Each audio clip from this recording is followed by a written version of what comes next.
Now let's talk about arithmetic progression. Some textbook you will find it as arithmetic series. Keep in mind, they're still the same thing. So what exactly it is? An arithmetic progression is a kind of sequence or series whereby the preceding term is gotten by just adding or subtracting a constant value which is known as the common difference to the preceding term. So what are we saying in essence? Keep in mind, the constant value that we are going to be adding or subtracting is known as the common difference, and it is denoted as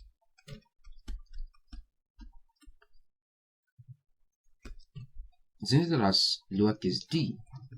And whatever term that you observed to begin that arithmetic series or sequence is said to be the first term, and it also has a symbol used to denote it.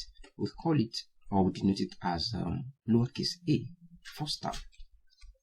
These are the most important two quantities that we are going to be needing in arithmetic series or progression. Now let's consider an example. Let's say that I have a set of sequence to be 2, 4, 6, 8, then blah blah blah. This particular set of sequence is an arithmetic sequence. Why did I say that?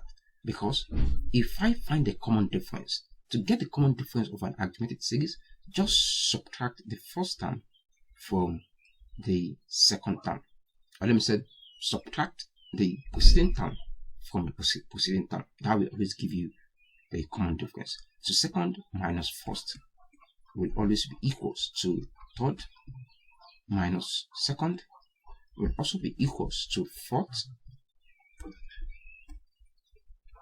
minus third.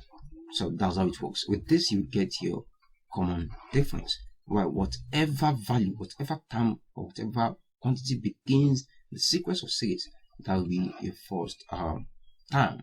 Okay, hopefully you understand that. Now we'll observe that 4 minus 2 will give me 2, and it evidently turns out that if I keep on adding 2 to the preceding terms, I will keep on having the preceding terms. 2 plus 2 give me 4, 4 plus 2 give me 6, 6 plus 2 give me 8, and that is exactly how to identify if at all a certain sequence or series is an arithmetic progression. Just try to check, is there a clear value that is being added or subtracted to those terms that makes those terms be present. So keep in mind, just addition or subtraction alone.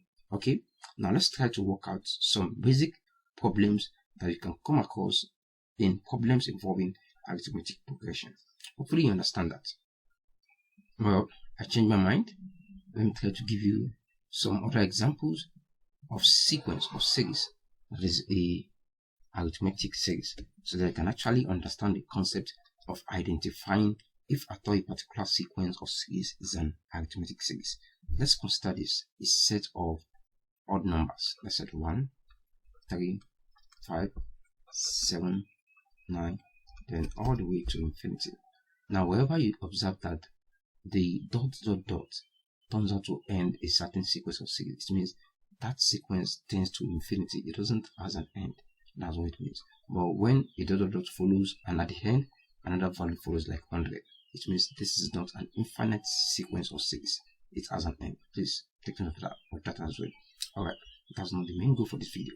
Now, how can we know if this is an arithmetic progression or not? All you need to do is to check or find the common difference. After getting that, add it to the preceding terms. If it gives you the preceding term, then consider it as arithmetic progression. Okay, so let's see. Earlier we said to get the common difference, all we need to do is to subtract the first term from the second term. So this is equals to what? So the second term is 3 and the first term is 2. Sorry, that's 1. So by the time I subtract this, I should have 2. Perfect. So what exactly is 1 plus 2? 3, right? It gives me the preceding term. So what exactly is 2 plus 3? 5, right? It gives me the preceding term. We will observe that this will keep on being successful if we keep on adding 2. So therefore, this is an AP. Do you get the point? Perfect. So you try to check out if this is an AP or not. So check if this is an AP or not. 0, then comma, minus 2, comma, minus 4, then all the way to infinity. check if this is an AP or not. Alright, let's try to work out some basic examples of likely problems you can come across when it comes to arithmetic progression. So here's the problem. Feel free to pause the video and try to just apply all we have talked about earlier to this problem and get what we are asked to find. They said find the expression of the general term and write the terms indicated in the following AP. So you hear about the word general term, underline that. So for all arithmetic progression, there is a clear and constant general term that you can use to get any value of a certain term. Okay, so what exactly it is? U sub n of an AP is equals to a plus in a bracket of n minus 1 then d. This formula, as the way it is proved, you can try to just click on the video that is pop out if you have interest in knowing how this formula was formed. Perfect. So it means to get the value of a particular term, just replace the value or the number of terms with n in this expression or in this equation. Then with that, you get the value of that term. Now, the first thing is that they said we should write the expression for the general term. So what should we do in this case? To get the expression for the general term, we need two different quantities. We need the value of the first term and the value of the common difference. Keep in mind, I said to get the first term, just check the value that's first of all present, like that first of all occur in the series or sequence. In this case, 4 is what is present. So the first term is 4, as its name implies. What about the common difference? I said that is just the difference of the second term and the first term. So that's typically 9 minus 4, which is indeed equals to 5. Perfect. So d is equals to 5. Great. Now if d equals 5, with this I can actually get my number of terms. So u sub n will be indeed equals to 4 plus n minus 1 multiplied by 5. And this is the expression for the general term. So now said we should get the 6th term and the 12th term. Once you have the general term, then life is easy. To get any other term will be something straightforward. So to get a 6th term, I'm just try to get rid of this as well. But I won't get rid of the general term because that's what we are going to be using actually. Okay, so u sub 6 will be equals to 4 plus 6 minus 1 multiplied by 5. 4 plus 5 times 5, which is indeed 4 plus 25, which is indeed 29. So the 6th term is 29. And what about the 12th term?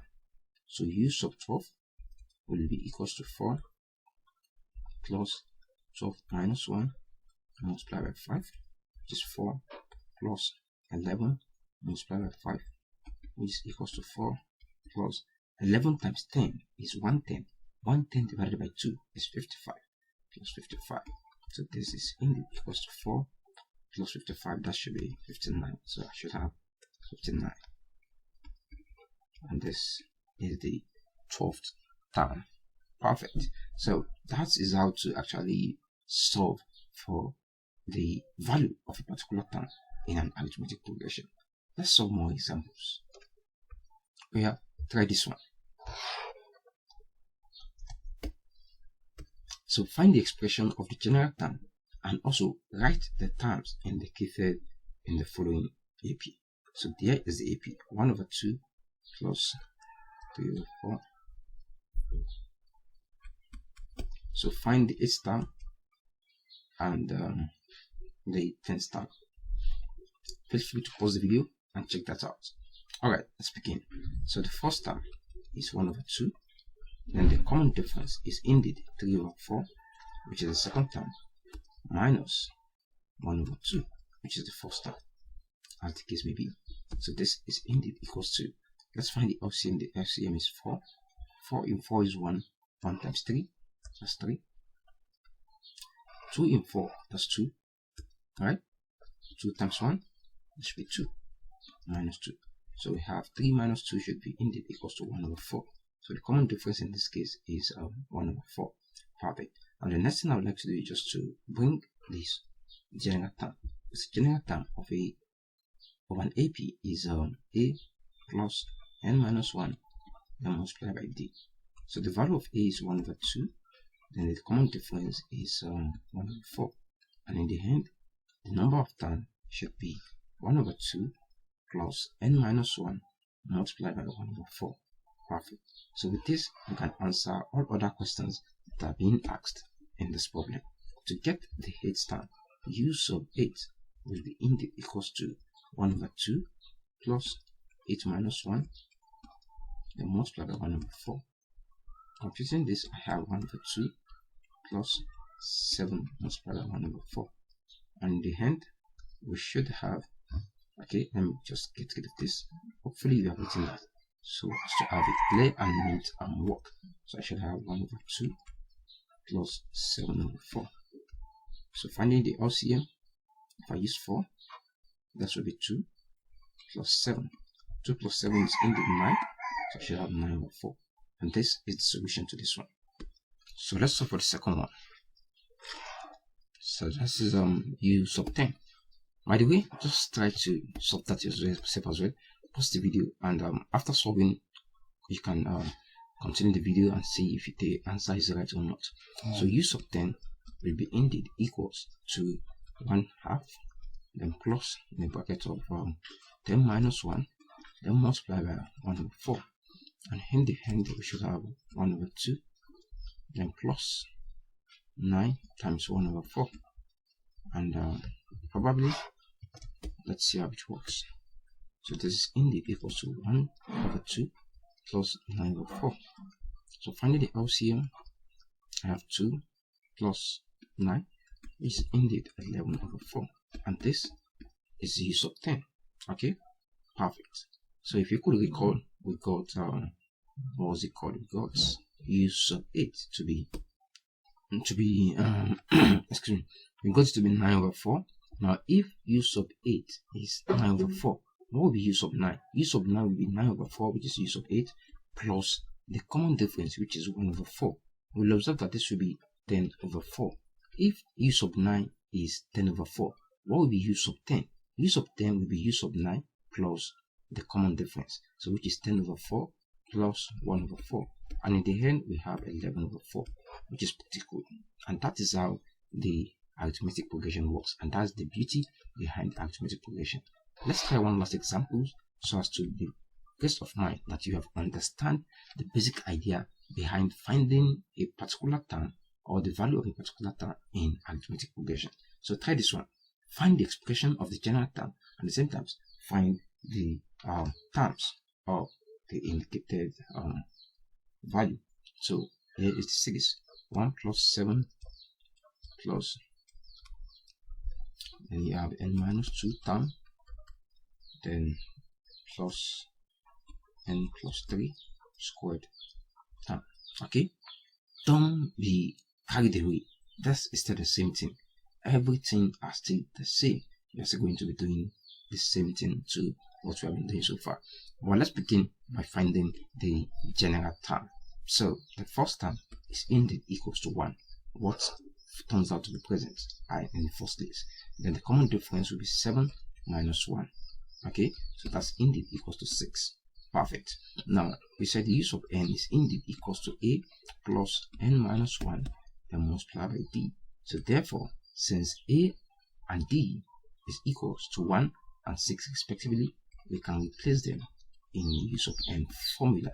So this is the general term. Perfect. So how can we find u sub n minus 2? To get u sub n minus 2, what we need to do is to replace n with u sub n minus 2 back in this formula. So let's begin. So this will be indeed equals to 1 plus n minus 2. Put that within the small parentheses, minus 1. Perfect. Now multiply by d. So you just need to expand the bracket. 1 plus n, then minus 2, then minus 1, multiply by 6. So that will be 1 plus n minus 3, multiplied by 6. So that will be 1 plus 6n minus 18. So if I subtract this, if I subtract 1 from minus 18, I should have 6n minus 17. And this is use of n minus 2. Hopefully you now understand the concept of finding the number of terms of a particular AP sequence of series. So now try to figure out the next one, which is n plus 3 raised to the power of 2. Okay, so thanks for watching. See you guys in the next video.